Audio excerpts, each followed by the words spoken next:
ప్రభునందు ప్రియులారా, ప్రభు అయిన యేసు నామములో మీ అందరికీ కూడా వందనాలు. దేవుని మహాకృపను బట్టి ఆయన పాద సన్నిధిలో ఈరోజు కూడా ప్రభువుని స్తుతించే చక్కటి అవకాశం మనకిచ్చాడు దేవుడు. అందరం కూడా ఇలాంటి పరిస్థితులలో, అనగా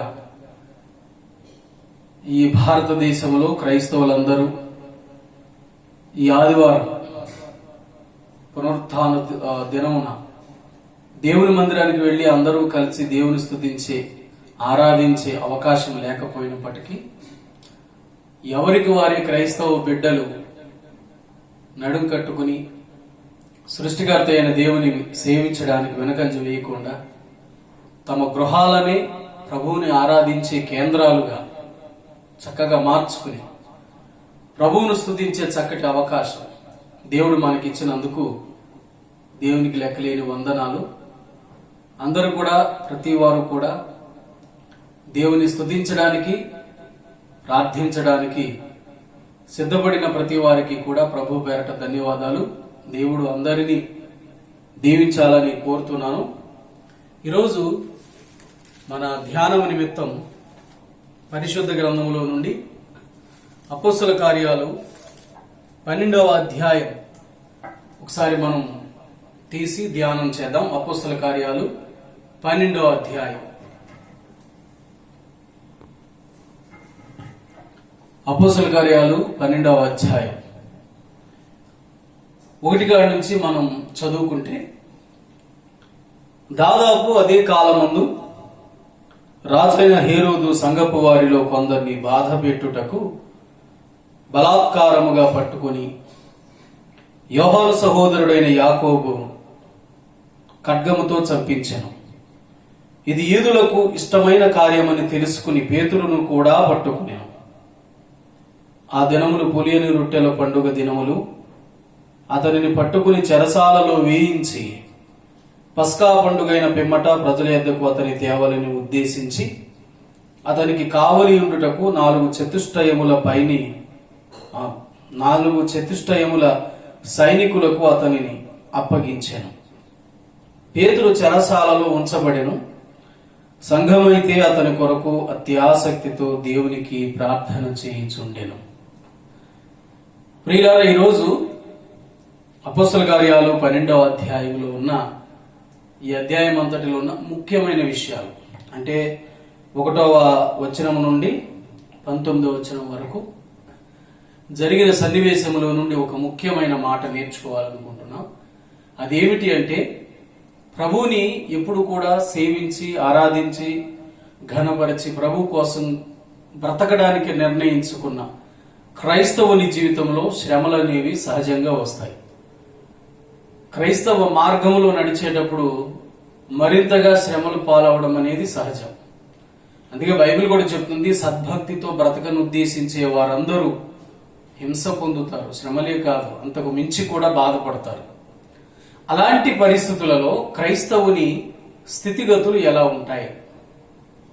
దేవుని నమ్ముకున్న తరువాత కష్టాలు తీరతాయి అనుకుంటే, ఒకటి తర్వాత ఒకటి ఏంటి ఈ కష్టాలు, ఈ మనుషుల ద్వారా ఈ వ్యతిరేకతలు ఏంటి, ఈ బాధలు ఏంటి, ఈ ఇబ్బందులు ఏంటి అని చాలా మంది బాధపడుతూ ఉంటారు.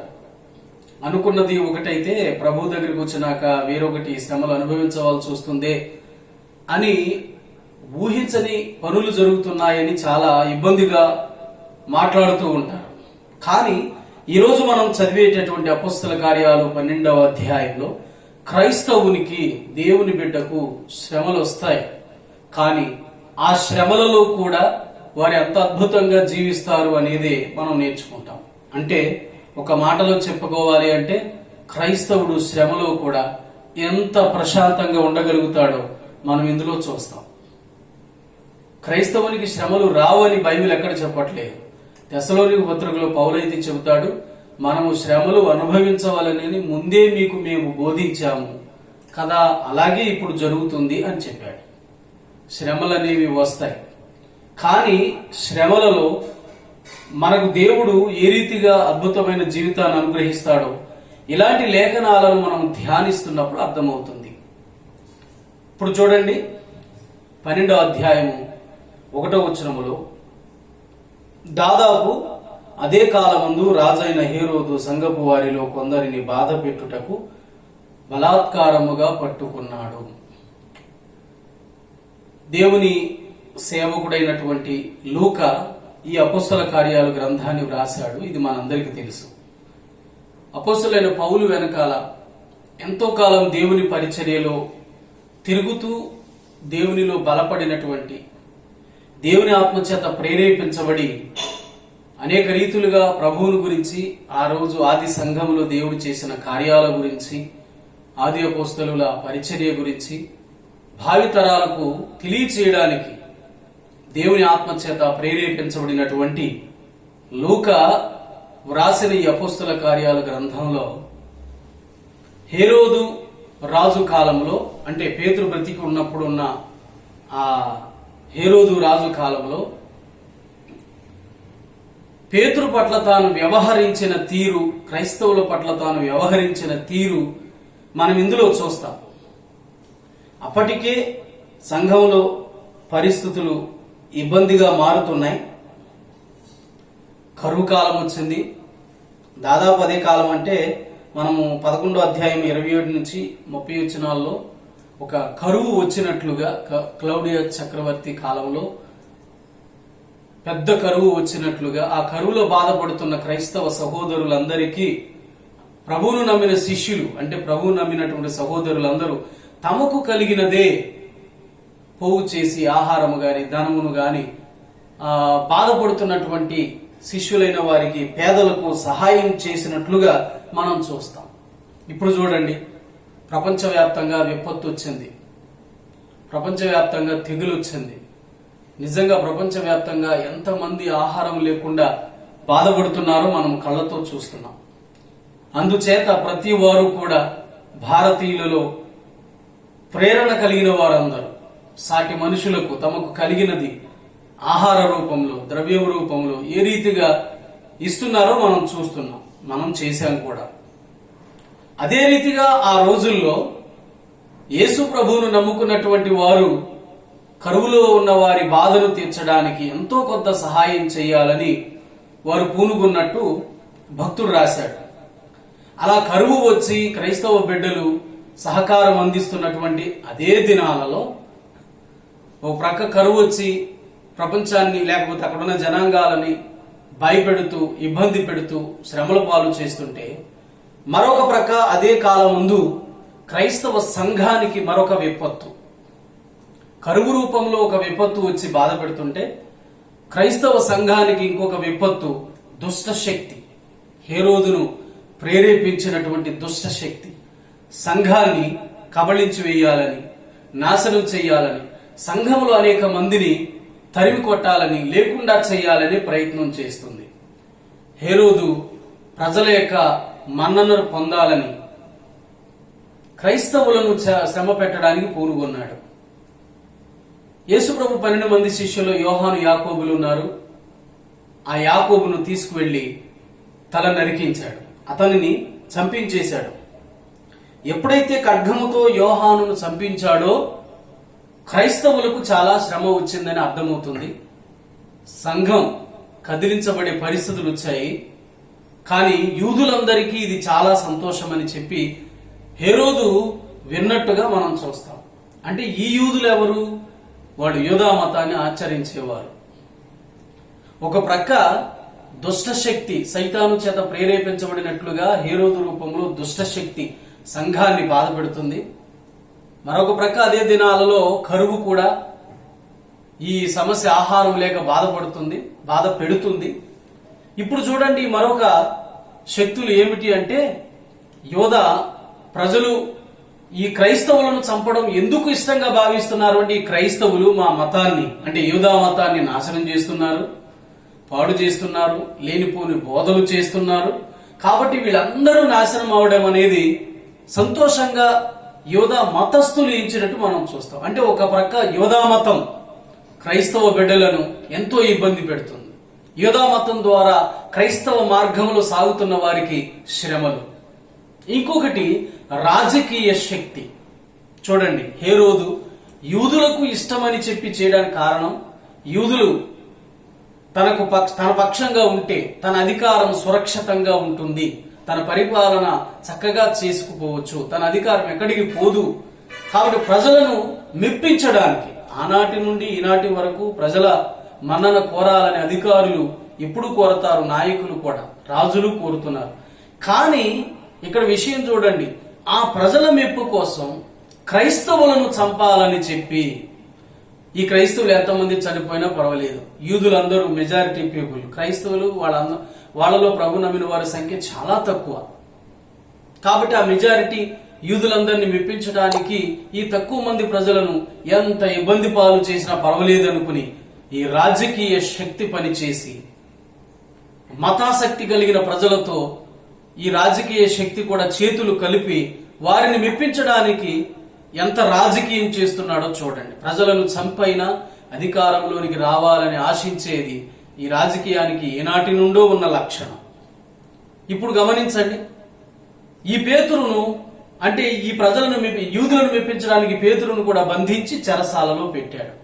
ఇప్పుడు చెరసాలలో సైనికుల మధ్యలో 4 చతుష్టయముల మధ్య ఆ సైనికుల మధ్య పెట్టాడు అని చెప్పి రోము వారు చెరసాలలో వాడిని కాపాడడానికి నలుగురు అంటే 4 16 మంది, ఒక్కొక్క గుంపు 4 చొప్పున 6 గంటల సేపు కాపలా కాస్తారు.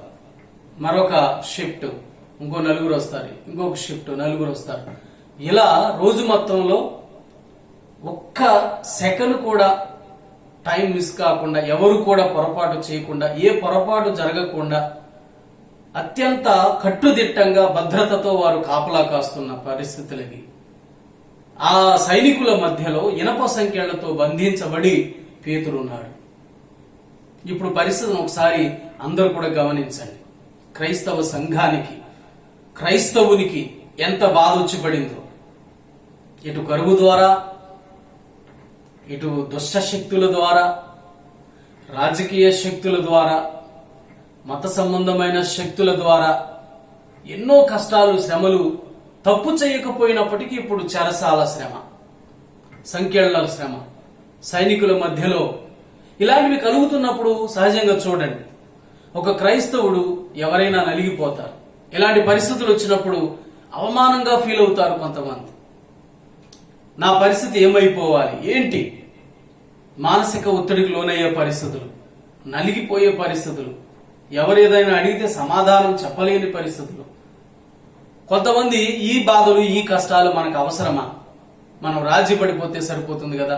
కాబట్టి లోకంతో కాంప్రమైజ్ అయిపోదాం, అధికారులతో కాంప్రమైజ్ అయిపోదాం, రాజకీయంతో కాంప్రమైజ్ అయిపోదాం, మతంతో కాంప్రమైజ్ అయిపోదాం.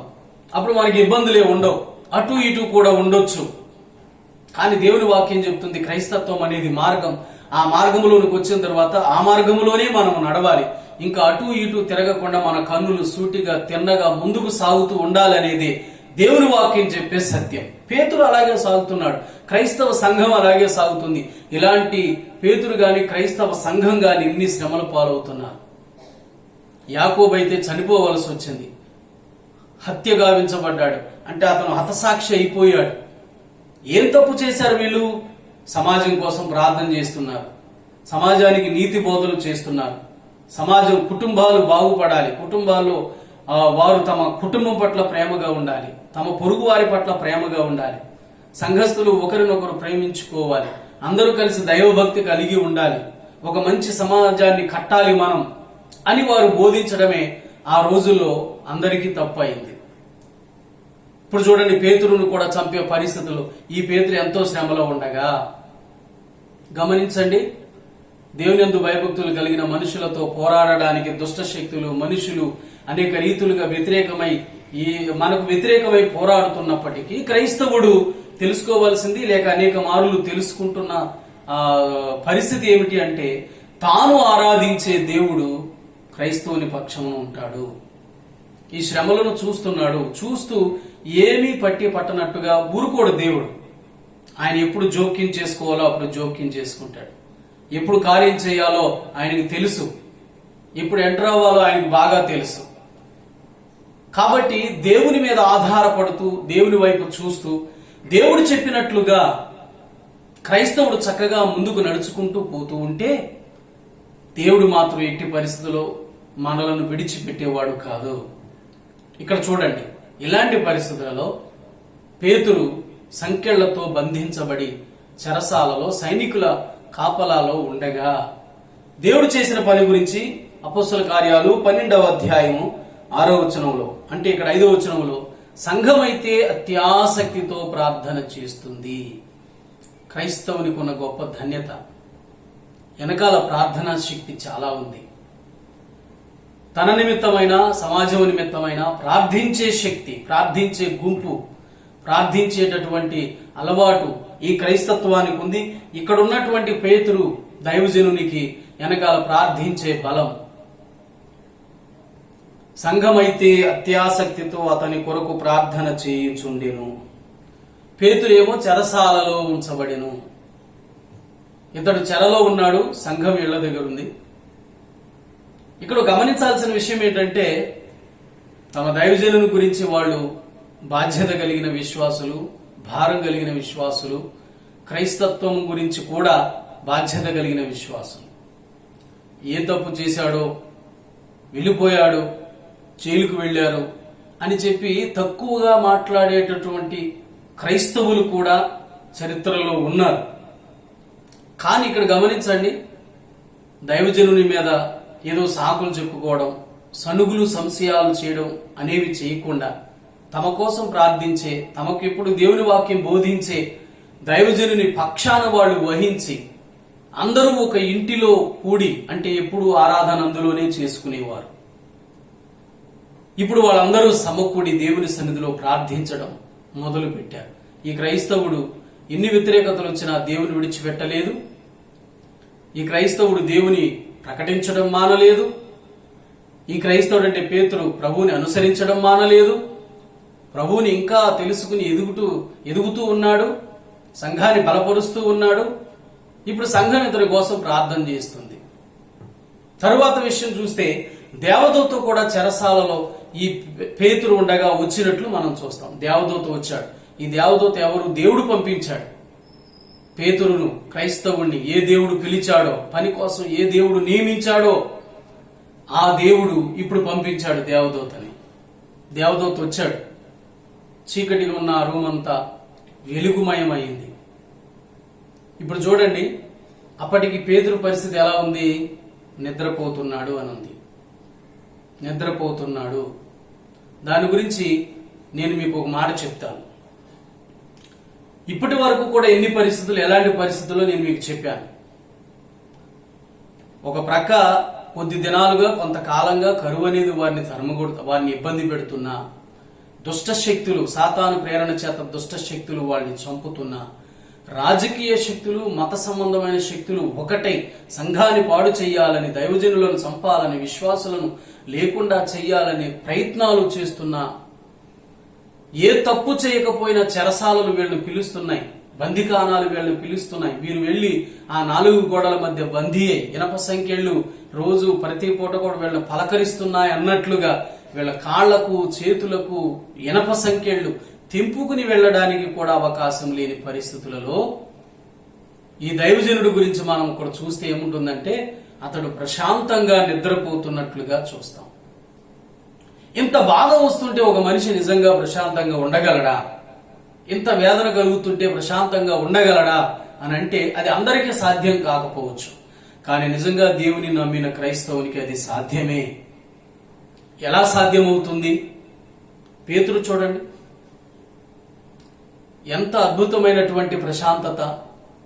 ఇక్కడ సోమరిగా నిద్రపోవట్లేదు, తన పని ఏది మానలేదు, పని చేస్తున్నాడు కాబట్టి ఆటంకపరిచి సాతాను ప్రేరణ చేత ఈ ప్రజలు ఈ పేతురును పట్టుకుని అన్యాయంగా చెరసాల్లో పడేశారు. అతనిని చంపడానికి పూనుకున్నట్టు మనం చూస్తున్నాం. అవి పండగ దినాలు. పస్కా పండుగ అవగానే, అంటే ఆ మరుసటి రోజే తెల్లవారిందంటే తీసుకువెళ్తారు. అందరి ముందు తల నరికి చంపుతాడు. అది సహజంగా అవమానంగా భావించబడవచ్చు. దాని గురించి తలంచుకుంటూనే ఎంతో భయం కలుగుతుంది. ఇలాంటి పరిస్థితులు కలిగినప్పటికీ కూడా ఆ పేతురు చేసిన పని చూడండి, ప్రశాంతంగా నిద్రపోయాడు. అంటే దేవునియందు భయభక్తులు కలిగి ఆయనను అనుసరిస్తున్న ఈ క్రైస్తవునికి మరణం అనేది భయం కలిగించదు. ఎప్పటికైనా చనిపోతాం. చనిపోకముందు దేవుని అనుసరించడం, చనిపోకముందు దేవుని పని చేయడం, చనిపోకముందు దేవుని కొరకు ఆత్మలను సంపాదించడం అతని ధ్యేయం, అతని గురి. ఆ మార్గంలో సాగిపోతున్నాడు. ఈ మార్గంలో సాగిపోయేటప్పుడు మరణం ఎప్పుడు అతనిని ఆవరించినా ప్రభు చిత్తమైతే చనిపోవడానికి సిద్ధపడతాడు. ఇతని ఆశ అంతా పరలోకం, ఇతని ఆశ అంతా దేవుడే, ఇతని ఆశ అంతా దేవుని చిత్తం నెరవేర్చడమే. దానిని చేసే పనిలో ఎన్ని శ్రమలు కష్టాలు వచ్చినా పడడానికి సిద్ధమే. కాబట్టి ఈ క్రైస్తవ సహోదరుడు లేక దైవజనుడు పేతురు ఎంత అద్భుతంగా నిద్రపోతున్నాడు. ఇదే ప్రశాంతత ప్రతి క్రైస్తవునికి దేవుడు ఇస్తానని చెప్పాడు. ఇది దేవుడిచ్చింది కాబట్టే పేతురు అనుభవించగలుగుతున్నాడు. ఒకానొకప్పుడు పేతురు శిష్యులందరూ యేసు ప్రభు శిష్యులుగా ఉన్నారు. ఆయన యేసు ప్రభు మనిషిగా జీవిస్తున్నాడు. యోహాను సువార్త 14:27 చదువుతాము. ఆయన అంటాడు, నేను మీకు శాంతిని అనుగ్రహించి వెళ్ళుచున్నాను, నా శాంతినే మీకు అనుగ్రహించుచున్నాను. లోకం ఇచ్చినట్టుగా నేను ఇవ్వడం లేదు, అందుచేత మీ హృదయములలో మీరు కలవరపడొద్దు అని అంటాడు. నా శాంతినే మీకు ఇస్తున్నాను, లోకం ఇచ్చినట్టు కాదు. కాబట్టి మీరు కలవరపడొద్దు అంటే ఆయన శాంతి అంత గొప్పదా? దేవుడు ఏదైనా మనకి ఇచ్చాడు అనుకోండి, శాంతి, సంతోషం, సమాధానం ఏదైనా సరే. యోహాను సువార్త 16 ప్రభువు చెప్తాడు, ఆయన ఇచ్చిన సంతోషం కానీ ఏదైనా సరే మనుష్యుడు ఎవడు దాన్ని తొలగించలేడు, అపహరించలేడు. నీ యొద్ద నుండి ఎవడూ దానిని దొంగిలించలేడు, అపహరించలేడు. అంతటి అద్భుతమైన ప్రశాంతత, శాంతి దేవుడిస్తానని చెప్పాడు. మనము జ్ఞాపకం చేసుకోవాలంటే యేసు ప్రభు శిష్యులు ఒకరోజు సముద్రం మీద వెళుతున్నప్పుడు సముద్రం మీద ధోనిలో వీళ్ళందరూ వెళుతుంటే ఆ సముద్రంలో గాలి, తుఫాను పెద్దగా రేగిపోయాయి. సముద్రపు అలలు బాగా కొడుతున్నాయి, గాలి బాగా వీస్తుంది, వర్షం వస్తుంది, ధోని నిండిపోయే పరిస్థితి వచ్చింది. అక్కడ యేసు ప్రభువు పడుకున్న తీరుని బైబిల్ ఏమని చెప్తుంది అంటే, ధోని అమరమున ఆయన నిద్రపోవచ్చుండేను అని. ధోని అమరము అంటే వెనుక భాగం, అనివి అంటే ధోనికి ముందు భాగం. పడవకు ధోనికి ఏదైనా అనివి ముందు భాగం ఎత్తుగా ఉంటుంది, అమరము వెనక భాగం దిగువగా ఉంటుంది. ఒకవేళ పడవ మునిగిపోవలసి వస్తే, ఓడ మునిగిపోవలసి వస్తే, ధోని మునిగిపోవలసి వస్తే వెనక భాగమే ముందు మునుగుతుంది, తరువాతే ముందు భాగం మునుగుతుంది. అలా త్వరగా మునిగిపోయేటటువంటి అమరమున ఆయన నిద్రపోతూ ఉన్నాడు. శిష్యులేమో ఇప్పుడు జాలర్లే, ఈత వేయడం పెద్ద కొత్త కాదు వాళ్ళకి, నీటిలోనే బ్రతికిన జీవితాలవి, ఎప్పుడు నీటిలో గడిపేవి. కానీ ఈ కష్టం అంటే ఈ తుఫాను ఇవన్నీ చెలరేగినప్పుడు వారి హృదయాలలో నెమ్మది లేకుండా పోయింది. ఇక ఈ గాలిని ఎదిరించడం మన వల్ల కాదు, ఈ ధోని నడిపించడం మన వల్ల కాదు, మనం చనిపోతాం అనే ముగింపుకు వాళ్ళు వచ్చిన తర్వాత ప్రశాంతంగా నిద్రపోతున్నటువంటి యేసు ప్రభువును లేపి అంటారు, బోధకుడా, ఇంత గందరగోళ పరిస్థితులలో మేము చనిపోవడానికి సిద్ధంగా ఉన్నా నీకు అసలు చింతే లేదా అని అంటారు. వాస్తవం గమనించండి, యేసు ప్రభు వడ్రంగం పనిచేసి ఇంట్లో పుట్టాడు, వాళ్ళు జాలరి పని చేసి ఇంట్లో పుట్టారు. నీటిలో గడపటం ఆయన కంటే వారికి ఎంతో వెన్నతో పెట్టిన విద్య చెప్పాలి అంటే. కానీ ఈ వారి మనసులలో ఎంత భయం కలిగించింది ఈ వాతావరణము. కానీ ప్రభువు గురించి చూడండి, వారిలాగానే ప్రభువు యవనస్తుడు. ఇంకా చెప్పాలంటే యేసు ప్రభువు కంటే వారి వయసు ఎక్కువే ఉండి ఉండవచ్చు. కానీ ఆయన చూడండి ఎంత ప్రశాంతంగా, సముద్రపు అలల హోరు, గాలి శబ్దం, పైనుంచి కురుస్తున్న వర్షం ఏది కూడా యేసు ప్రభువును డిస్టర్బ్ చేయలేకపోయింది. ఎంత ప్రశాంతంగా ఆయన ఉండగలిగాడు, భయం లేకుండా, తొందరపాటు లేకుండా, కలవరం లేకుండా ఎంత నిబ్బరంగా ఆయన ఉండగలిగాడో ఒకసారి చూడండి. ఆయన ప్రశాంతత అంత గొప్పది. ఆయన ఇచ్చే ప్రశాంతత, ఆయనలో ఉన్న ప్రశాంతతను ఈ కష్టాలు, నష్టాలు, ఇబ్బందులు, శ్రమలు, శోధనలు, కరువులు, ఖడ్గాలు ఇవేమి తొలగించలేవు, దానిని డిస్టర్బ్ చేయలేవు.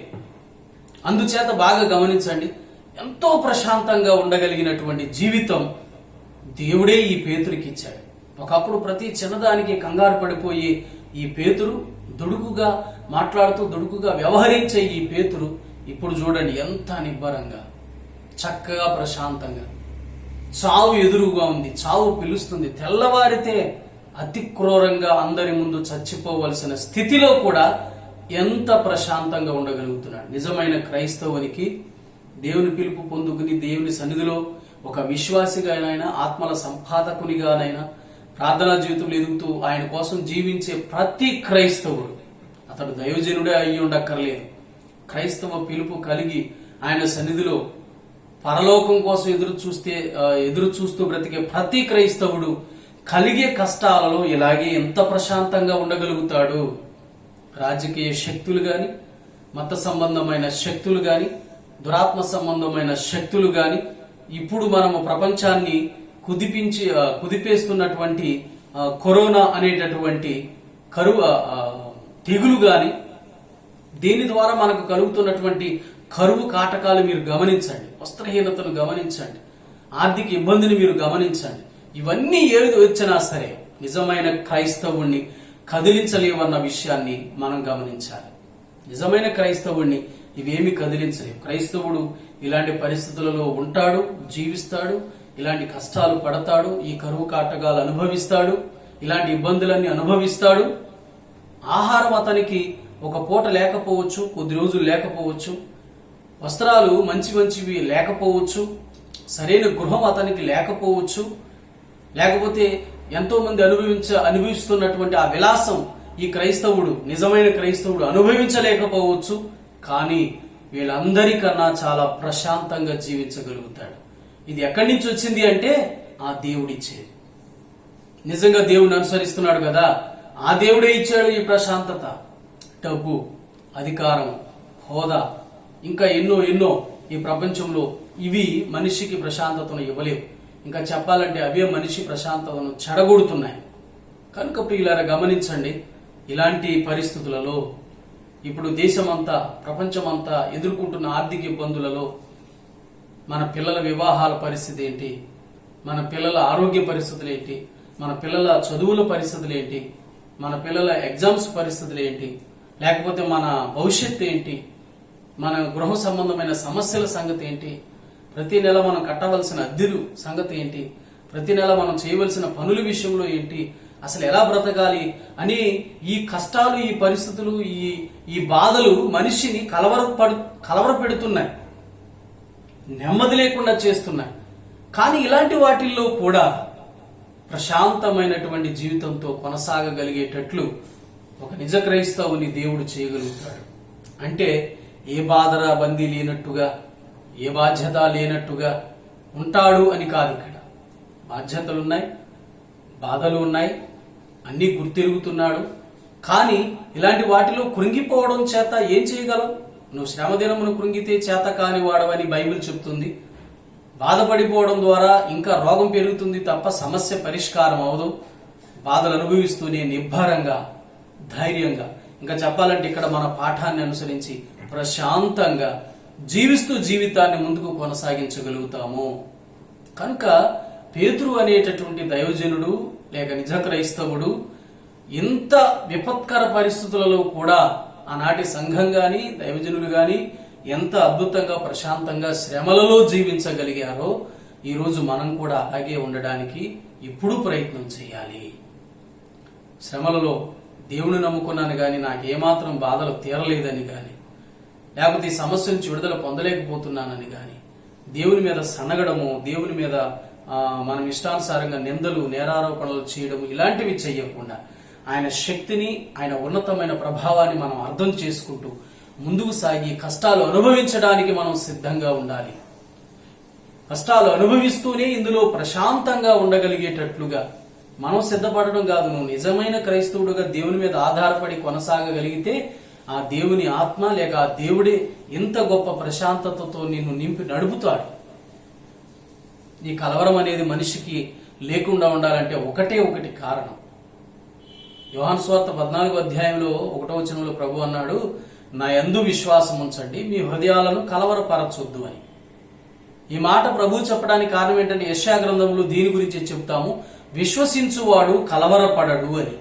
దేవుని ఎవరైతే మనస్ఫూర్తిగా నమ్ముతారో, హృదయపూర్వకంగా విశ్వాసం ఉంచుతారో అలాంటి వారికి శ్రమలు వస్తాయి, కానీ కలవరపడిపోరు, కంగారు పడిపోరు, తత్తర పడిపోరు, భయపడిపోరు. వాళ్ళు ఖచ్చితంగా దేవుని మీద విశ్వాసాన్ని బట్టి దేవుడు ఏదైనా చేయగలిగిన సమర్థుడని ధైర్యంగా ప్రశాంతంగా సాగగలుగుతారు. ఇక్కడ అపొస్తలుల కార్యాలు 12వ అధ్యాయంలో దేవదూత చెరలో ఉన్నటువంటి ఇనప సంకెళ్లతో బంధింపబడినటువంటి పేతురు దగ్గరకు వచ్చి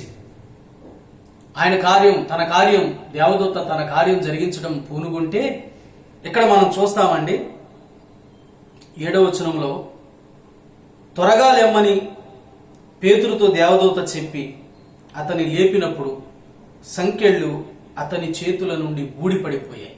ఇక్కడ చూడండి, ప్రార్థించే సంఘం, దేవుడు కార్యం చేయడం మొదలు పెట్టాడు, జోక్యం చేసుకున్నాడు.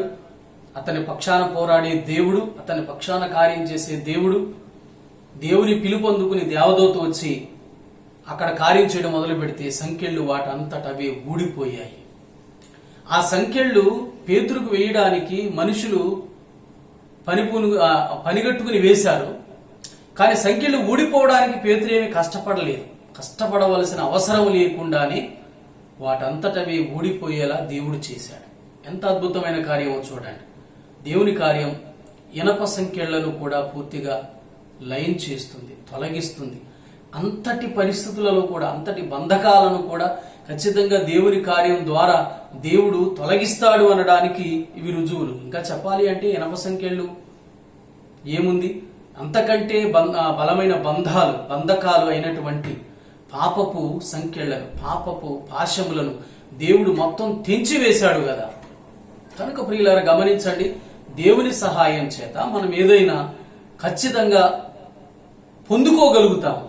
విడుదల పొందగలిగాడు పేతురు. విడుదలైన తరువాత పేతురుతో అన్నాడు, నువ్వు నడుం కట్టుకో, పాదములకు చెప్పులు వేసు. అంటే ఒక రకంగా మనం చెప్పుకోవాలి అంటే పేతురు పత్రికలోనే మనం చూస్తాము, మనస్సు అనే నడుమును కట్టుకోవాలని.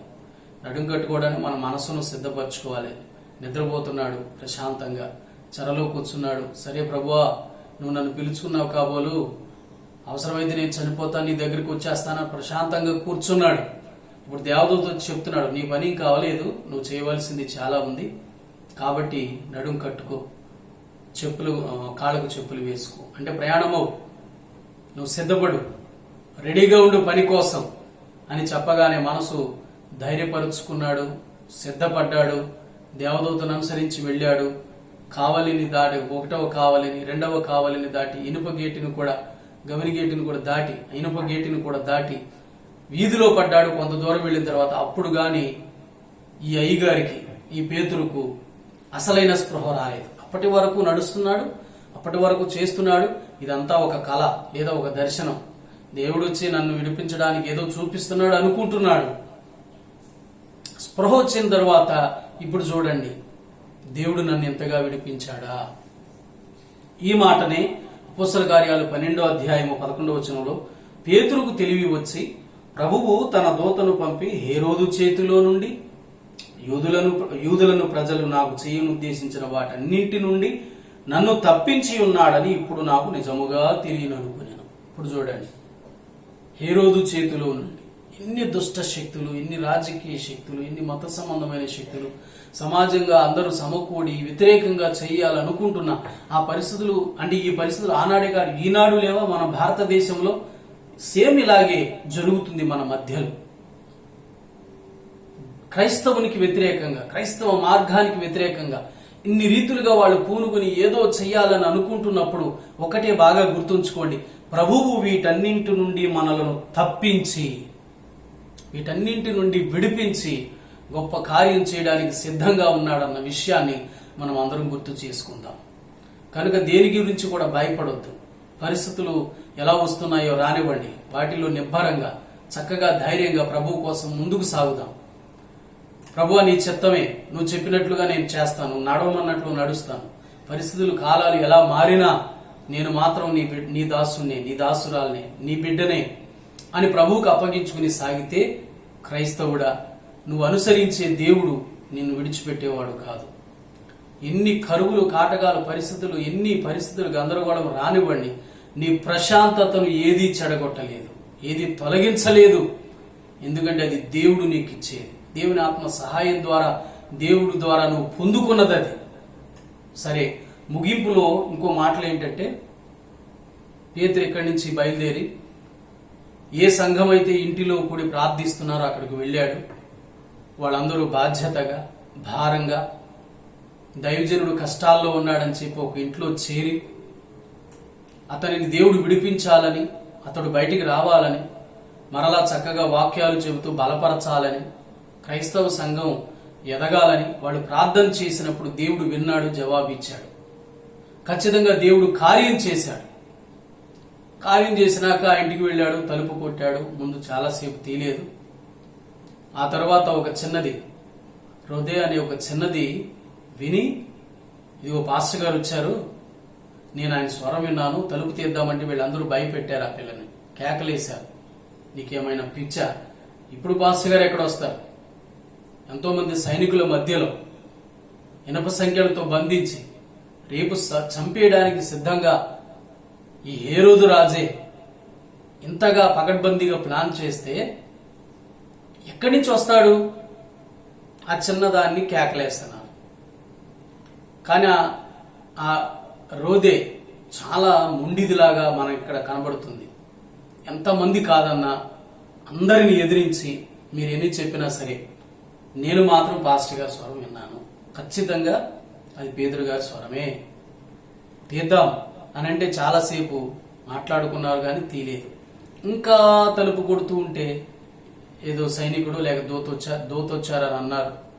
అంటే వాళ్ళ భావంలో సైనికులు వచ్చారనా, లేకపోతే వాళ్ళ భావంలో దేవుని దోతొచ్చాడనా అని అంటే సైనికులు వచ్చారని అక్కడ మనం అర్థం చేసుకోవాలి. ఇంకా కొడుతుంటే అక్కడ తలుపు తీసినప్పుడు పేతురును చూడండి, వాళ్ళు ఎంత భరాంతిని ఉందారు, ఆశ్చర్యపోయారు. కొన్నిసార్లు మనం ప్రార్థన చేస్తాం ఇలాగ ఆసక్తితో, కానీ దేవుడు కార్యం చేసినప్పుడు నమ్మలేకపోతాం.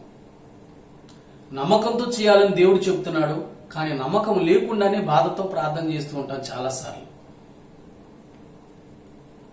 ఒకానొక దేశంలో వర్షం కావాలని క్రైస్తవులు అందరూ ప్రార్థన చేయడానికి మందిరానికి వెళ్తారు, ఒక మైదానానికి వెళ్తున్నారంట.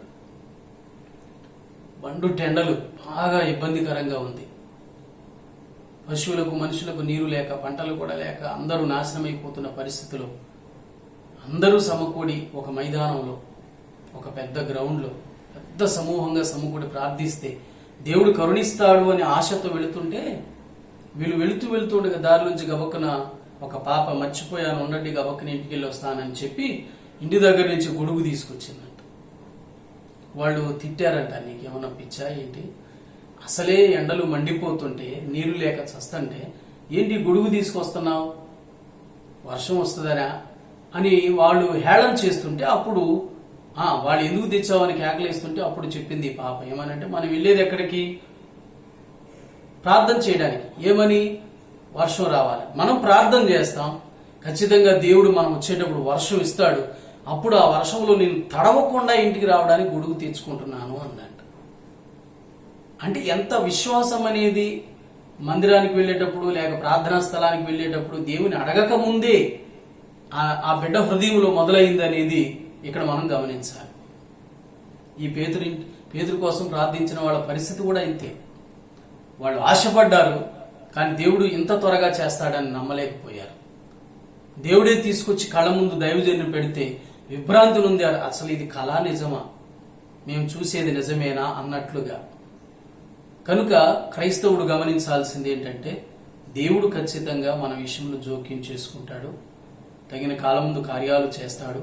కానీ నిజమైన క్రైస్తవుని పరిస్థితి ఏంటంటే, షద్రక్, మేషక్, అబేద్నెగోలు చెప్తారు, రాజా, మండుచున్న ఈ వేడిమి కలిగిన అగ్నిగుండములోంచి మమ్మల్ని కాపాడుటకు మా దేవుడు సమర్థుడు. ఒకవేళ కాపాడకపోయినా సరే చచ్చిపోతామే గాని నువ్వు చెప్పినట్లుగా దేవునికి వ్యతిరేకంగా దేని పడితే దాన్ని మేము మ్రొక్కము, ఆరాధించమని చెప్పారు. కానీ దేవుడు అక్కడ జోక్యం చేసుకున్నట్లుగా మనం గమనిస్తాం. పరిస్థితులు ఎలా ఉన్నా సరే దేవుని మాత్రమే సేవిస్తూ, దేవుని ప్రార్థిస్తూ, దేవుని ప్రకటిస్తూ, దేవుని కోసం బ్రతుకుతూ ఈ క్రైస్తవ మార్గంలో కొనసాగుతూ ముందుకు సాగితే మనుషుల ద్వారా ఇంకా అనేక ద్వారా వ్యతిరేకతలు ఎదురైన మనం ప్రభువులోనే ఎదుగుతుంటే, అందుకు మనం శ్రమ పడవలసి వచ్చినా, బాధలు పడవలసి వచ్చినా, ఈ పేతురే తన పత్రికలు చెప్తాడు, వారి దుర్వ్యాపారం మనము చేయకపోయినందుకు వాళ్ళు మనల్ని దూషిస్తున్నారు అని చెప్పి. కనుక ప్రియులారా, అలాంటి పరిస్థితులైనా సరే ఎవరు కూడా అలాంటి వారి మాటలకు ఆకర్షితులు కాకుండా దేవుని వాక్యమును అనుసరిస్తూ, దేవుని వాక్యం చేత బలం పొందుతూ, దేవుని వాక్యం చెప్పినట్లుగానే మనం జీవించడానికి ముందుకు కొనసాగితే, క్రైస్తవుడా, ఎన్ని శ్రమలైనా, ఎటువంటి శ్రమలైనా, లోకమంతా ఒకటే నిన్ను శ్రమపరిచినా దేవుడు నీకు ఇచ్చినటువంటి ప్రశాంతతను ఆ శ్రమలు తొలగించలేవు. ఆ దేవుడు నీ పక్షాన వ్యాజ్యమాడకుండా ఉండడు. నీకంటూ సహాయం చేసే దేవుడున్నాడు. నీకంటూ భారంతో ప్రార్థించే ఒక శక్తివంతమైన క్రైస్తవ గుంపు ఉంది. నీకంటూ దేవుని నుండి సకాలంలో విడుదల కలుగుతుంది, కార్యాలు జరుగుతాయి, అన్ని దేవుడు జరిగించడానికి సిద్ధంగా ఉన్నాడు. కనుక ఈ విషయాలు గమనించండి. ప్రతి వారు కూడా మనం ఆ రీతిగా చేస్తూ ప్రభు యొక్క సహాయం పొందుకోవడానికి సిద్ధపడతాం. ఇంకొక మాట ఏంటంటే, చివరికి పేతురును దేవుడు విడిపించడం, ఏ రాజకీయ శక్తులు, ఏ మత సంబంధమైన శక్తులు, ఏ సైనిక శక్తులు ఏవైతే ఈ దైవజనుని అంతమొందించాలనుకున్నారో వాళ్ళు కలవరపడ్డారు. కానీ ఇతడు మాత్రం కలవరపడలేదు. చెరసాలలో కష్టాలలో ఉన్నప్పుడు ఇతనికి కలవరం లేదు, ప్రశాంతంగా చక్కగా నిద్రపోతున్నాడు. తర్వాత దేవుడు విడిపించి కార్యం అనుభవించి వచ్చాడు. ఇప్పుడు చూడండి, ఇక ఎవరు వంతు తెల్లవారింది. తెల్లవారిన తర్వాత సైనికులు పేతురుని తీసుకెళ్దామని చూస్తే ఇప్పుడు సైనికులందరిలో కలవరం. సైనికులు వెళ్లి సమాధానం చెప్తే హెరోదులో కలవరం.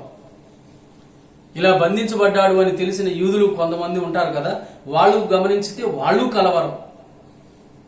క్రైస్తవుని కలవరపరచాలి, క్రైస్తవ సంఘాన్ని కలవరపరచాలి, క్రైస్తత్వాన్ని రూపుమాపాలి అనుకున్నటువంటి దుష్ట శక్తులు, రాజకీయ శక్తులు, మత సంబంధమైన శక్తులు, ఇంకా ఏదైనా సరే అవి కలవరపడ్డాయి.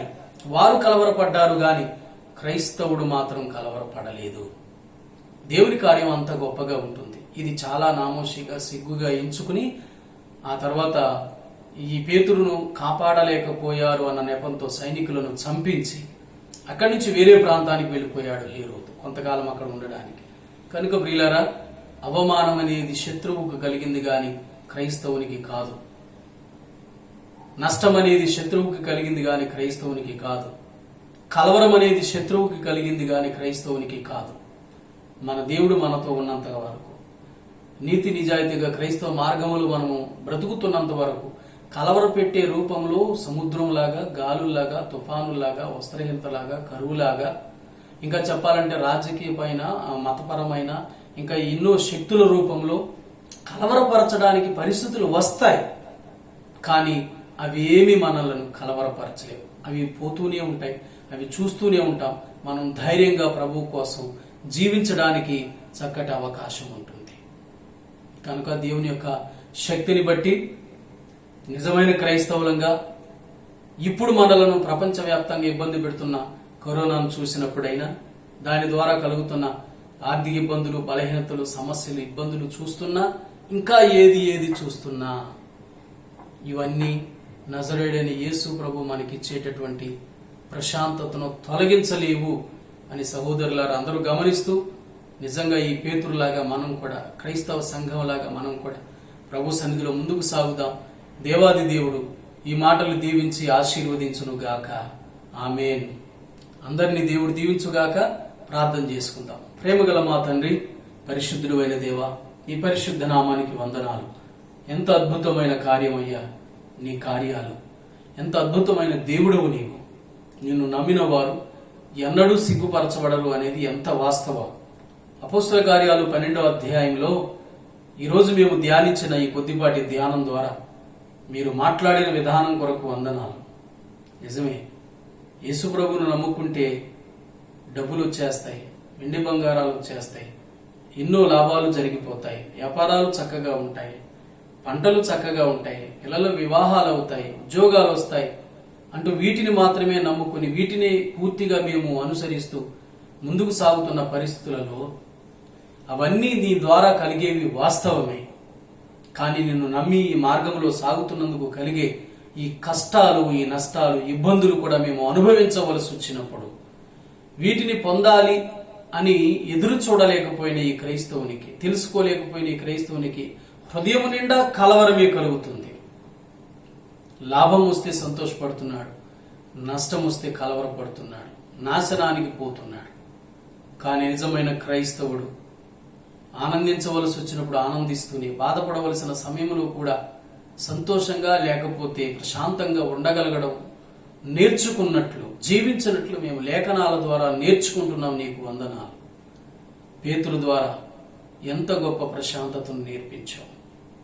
యోహాను సువార్తలో చెప్పినట్లుగా సముద్రములో, లేక నువ్వు బయలుదేరి వెళ్ళేటప్పుడు సముద్రములో ఎంత ప్రశాంతంగా ఉండగలిగావో, చెరసాలలో పేతురు ఎంత ప్రశాంతంగా ఉండగలిగాడు, అనేక క్లిష్ట పరిస్థితులలో మేము కూడా అంత ప్రశాంతంగా ఉండగలిగినట్లు కేవలం నీ ఆత్మ సహాయంతో నువ్వు చేయగలుగుతున్నావని నిన్ను స్తుతిస్తున్నాను. ఈనాటి క్రైస్తవుల కుటుంబాలలో, సార్వత్రిక క్రైస్తవ కుటుంబాలలో ప్రతి ఒక్కరిని మీరు దర్శించి జ్ఞాపకం చేసుకోండి.